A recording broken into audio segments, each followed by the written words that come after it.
Welcome to today's episode. We're diving into a topic that's probably on many of your minds: how to sound more like a native English speaker. If you've ever struggled with that feeling, where your English just doesn't sound as natural as you want it to, you're definitely not alone. Today, we'll talk about some key insights that can completely change the way you speak. Exactly. And the cool part is, it's not just about grammar or vocabulary. There's a deeper rhythm, a music to American English that's often overlooked. But before we get into all of that, let's start with a question for the listeners. What part of American English do you find the most confusing? Is it the grammar, the slang, pronunciation, or maybe the way people speak? Drop us a comment and let us know. Oh, that's a good question. For me, it was definitely the rhythm of the language. It was like trying to catch a beat I couldn't quite hear.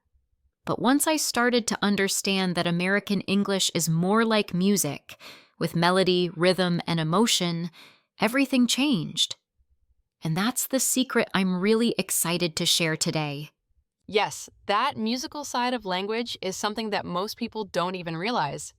It's not just the words, it's how they're said, the ups and downs in your voice, and the pauses you take.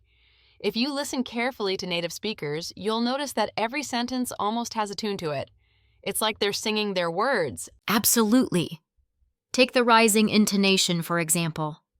This is when your voice goes up at the end of a sentence, like you're asking a question. But here's the fun twist. Americans also use it to show excitement. Imagine someone saying, "Oh my God, you got the job." That upward rise in tone is full of excitement. That's right. And then there's falling intonation. This one's used for statements, and it's a huge sign of confidence. So when Americans say something like, "I'm from California," they don't raise their voice at the end. It's a steady falling tone that shows completion. It's final, confident, no doubt about it. I think a lot of non-native speakers miss that part, though. If you don't use the right intonation, your sentence can sound flat and disengaged, and that's where a lot of communication issues arise. I've had situations where I'd say something in a flat tone, and people didn't even realize it was a question. So the takeaway? Make sure you play with intonation. Definitely. And when you really get into it, you start to realize that the way you shape your voice can completely change the meaning of the same sentence, like the phrase, "My boss wants to see me." Depending on how you say it, it could mean a ton of different things. Right. If you say, "My boss wants to see me," with a flat, tired tone, it sounds like you're frustrated or maybe even dreading it. But if you say it with surprise, "My boss wants to see me," you're signaling shock.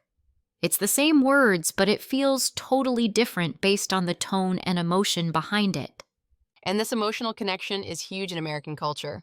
Your voice doesn't just deliver words, it delivers the feelings behind them. Americans really rely on their tone to express emotion. It's something I didn't fully understand until I started listening more closely to native speakers. That's a great point. And speaking of speaking fast, it's funny because when people think of fluent English, they often think it means speaking as fast as possible without pauses. But actually, Americans do speak quickly, but they also use pauses effectively. Pauses can build suspense, create excitement, and even make a sentence sound more important. Absolutely. Think about it. If I say, "Guess what? You passed the exam." That pause before the "you passed the exam" makes the whole thing feel more dramatic. Or, "I need to be honest with you. This project isn't working." The pause adds weight to the message. It's not about rushing through words, it's about knowing when to slow down and let the message sink in. And this brings us to linking. In American English, words tend to flow together. For instance, instead of saying, "Do you want to eat?" it becomes, "Do you want to eat?" And this blending isn't just casual, it's an essential part of how Americans speak. It really is. It's not lazy speech, it's just how native speakers communicate naturally. So instead of saying, "I don't know," you might hear, "I don't know," or "going to" turns into "gonna." And that makes you sound a lot more natural, even if it feels odd at first. For sure. And I learned this the hard way. I used to focus so much on saying each word perfectly but that only made me sound more foreign. It wasn't until I started blending words together and using these shortcuts that I began to sound more like a native speaker.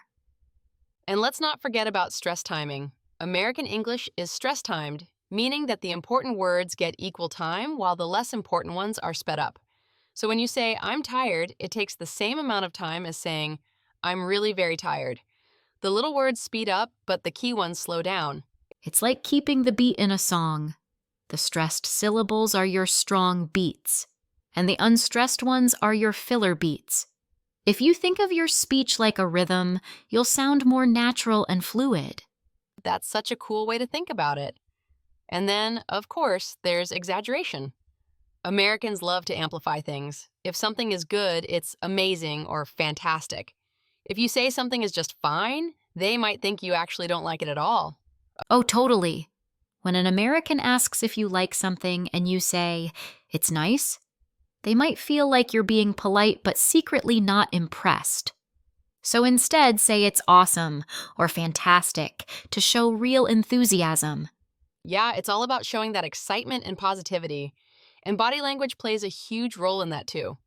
In the US, making direct eye contact, having open body posture, and using gestures while talking are all part of sounding confident and approachable.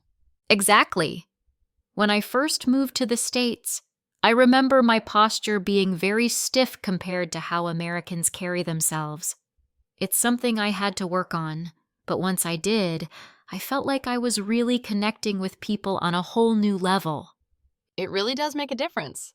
So, whether it's your voice, your body language, or how you blend your words together, there's so much more to speaking American English than just grammar or vocabulary. That's right. The key is to embrace the rhythm, the emotion, and the flow of the language. If you can do that, you'll sound way more natural and confident. And remember, the goal isn't perfection, it's communication. Well said. And if you're looking for more tips on how to really master English and build confidence, don't forget to check out the course we mentioned earlier. It's designed to help you move from beginner to intermediate with ease. Thanks for tuning in today. Hopefully, you've picked up some helpful insights about sounding more like a native English speaker. And remember, language is more than just words. It's music, emotion, and rhythm all wrapped up together. See you in the next episode.